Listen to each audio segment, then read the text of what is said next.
Doctor Sanjay Kumar हमारे साथ हैं। आप सबका बहुत बहुत स्वागत इस चर्चा में। शुरुआत दिनेश पाल जी आपसे करते हैं, क्योंकि आपकी पार्टी से ये बात उठी है और ये बात उठी है कि हर पार्टी को नितिन नवीन को जो जिम्मेदारी दी गई, उनका जो कद बढ़ाया गया, उनका कद बड़ा हुआ, उनका सम्मान किया गया, इससे हजारों लाखों कार्यकर्ताओं में उम्मीद जगती है और इसीलिए वो पार्टी को और मेहनत से सींचते हैं।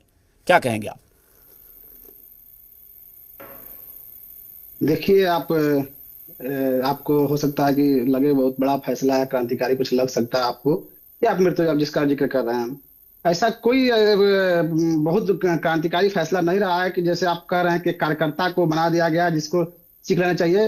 अगर आप बात करते हैं जैसे दूसरी पार्टी का, आप इशारा में कहीं ना कहीं परिवारवाद की तरफ कर रहे थे, जो क्षेत्रीय पार्टियों का नाम ले रहे थे, तो यह पूरा बिहार जानता है कि नितिन नवीन के पिताजी कौन थे। वो कोई सामान्य कार्यकर्ता नहीं है, वो भी एक राजनीतिक विरासत से आए, जो कि बिहार में बीजेपी के शुरुआती में कई संस्थापक सदस्यों में से बिहार में रहे हैं एक नवीन किशोर सिन्हा जी, और उनके बेटा है नितिन नवीन। दूसरी तरफ आप हमेशा जो बिहार में खासकर भाजपा के नेता लोग डिग्री को भी लेकर बात करते रहे हैं, तो वो कैसा भी नहीं है कि 12वीं तक की पढ़े लिखे नवीन जी हैं।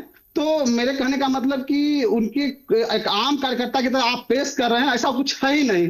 वह एक राजनीतिक विरासत के हैं और एक तरह से वह भी परिवार के दूसरी परंपरा के दूसरी पीढ़ी के नेता हैं, और वह एक संसदीय बोर्ड द्वारा उनकी नियुक्ति की गई है।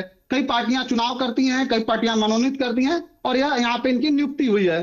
तो नवीन जी के बनने से, यह तो भाजपा का अपना फैसला है, हर पार्टी का अपना फैसला होता है, उससे हमको कोई खुशी ना कोई गम ऐसा कुछ नहीं है। लेकिन खुशी तब होगी कि नितिन नवीन जी बिहार से हैं और केंद्र में भी और सरकार है एनडीए की, बिहार में भी एनडीए सरकार है। अगर नितिन नवीन जी केंद्र सरकार और बिहार सरकार से बिहार को बेहतर बनाने में मदद करवा सकते हैं, अगर कोई अमरनाथ राम जैसा गरीब परिवार अपने सब परिवार मुजफ्फरपुर में आत्महत्या करने को मजबूर नहीं होता, बिहार की गरीबी दूर होती है, बिहार को केंद्रीय विश्वविद्यालय दिला पाते हैं, पटना यूनिवर्सिटी को केंद्रीय विश्वविद्यालय बना पाते हैं, बिहार को विशेष राज्य का दर्जा दिला पाते हैं, तब खुशी होगी कि नहीं उन्होंने केंद्र सरकार से और राज्य सरकार से तालमेल करके बिहार को बेहतर किया और कुछ किया। तो उनके कामों पर हम बात करेंगे, काम जब करेंगे तो हम उनकी तारीफ कर सकते हैं। ठीक है, दिनेश पाल जी, मुश्किल यही है ना। अब देखिए, मुश्किल यह है कि मेरा काम है डिबेट को होस्ट करना, मेरा काम है एंकर के तौर पर यहां पर डिबेट में सब कुछ सामंजस्य बिठाना।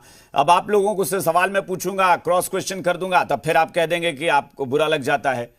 आप लोग बात ऐसी करते हैं कि कभी कभी मुझे हास्यास्पद लगने लगती है। चलिए, मुझे छोड़िए बीजेपी को, नितिन नवीन को, सही में नितिन नवीन कुछ नहीं है, चलिए मान लिया।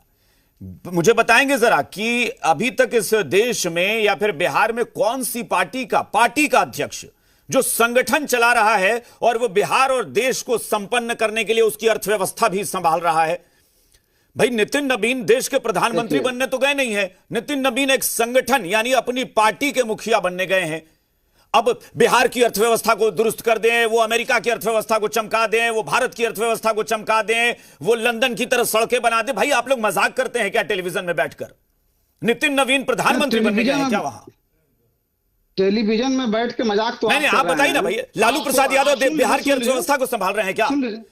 मल्लिकार्जुन खड़गे बिहार की अर्थव्यवस्था को संभाल रहे हैं क्या? सुन लीजिए, जब सरकार सत्ता में होती है तो उसके प्रदेश अध्यक्ष या उसके राष्ट्रीय अध्यक्ष का बहुत बड़ा, अगर आपको सरकार और संगठन का फर्क नहीं है ना, तो फिर आपको राजनीति का कहरा सीखने की जरूरत है दिनेश पाल जी। और आपको नहीं है समझ।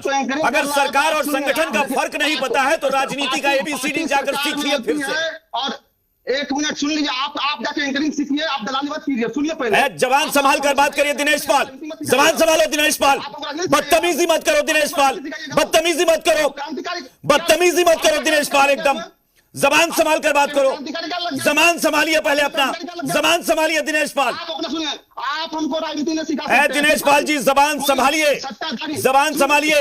आप तेजस्वी यादव को चाटिए मत, चाटुकारिता मत करिए, दलाली आप करते होंगे, अपनी दलाली आप करते होंगे। जबान संभाल कर बात करिए, वरना यहां पर एकदम बर्दाश्त नहीं करेंगे। 2 मिनट में दफ्तर से बाहर निकाल देंगे, 2 मिनट में बाहर निकाल देंगे दफ्तर से। एकदम जबान संभालो दिनेश पाल, कह रहे हैं तुम्हारी जबान बहुत गंदी है, घटिया है।